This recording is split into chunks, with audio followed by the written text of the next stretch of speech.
A mund ta imagjinoni të zgjoheni brenda një akrivoli, nën tokë në errësirë totale, pa ajër dhe pas një mënyrë për të shpëtuar?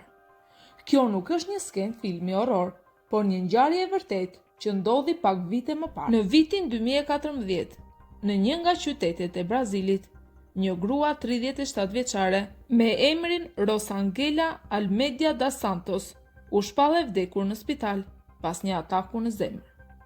Familja e saj ishte e shkatëruar nga dhimbja, organizoi varrimin dhe e varrosi në një varrezë lokale, pa e ditur çfarë po ndodhte në të vërtetë.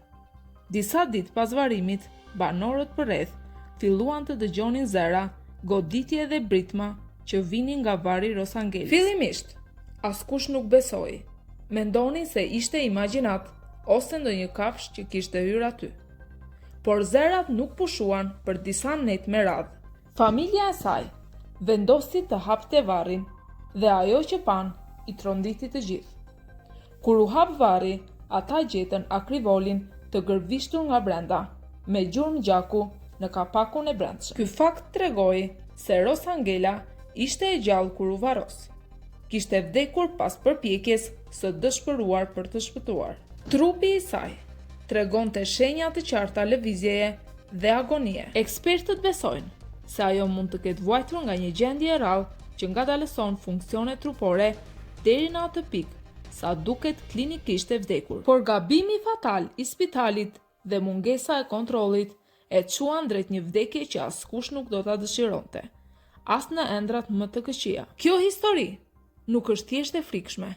Ajo ngre pyetje serioze mbi diagnostikimin e vdekjes, gabimet mjekësore dhe frikën më të thellë njerëzore, të varrosesh gjallë. Kjo nuk është thjesht një histori që të jep të dridhura, është kujtesë e zymt se në botën reale, ndonjëherë frika më e madhe nuk vjen nga fantazmat apo përbindshat, por nga gabimet njerëzore, nga mungesa e vëmendjes, nga nxitimi për të shpallur dikë të vdekur, pa e dëgjuar deri në fund rrahjet e zemrës.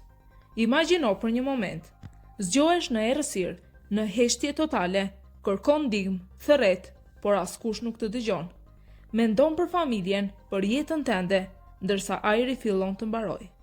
Për Rosangelën, ai moment nuk kishte një ëndër, ishte e vërtetë. Një imazh i gjallë që askush nuk do ta harrojë. Por fatkeqësisht, ajo nuk është e vetmja. Në të kaluarën janë raportuar raste të ngjashme në shumë vende të botës.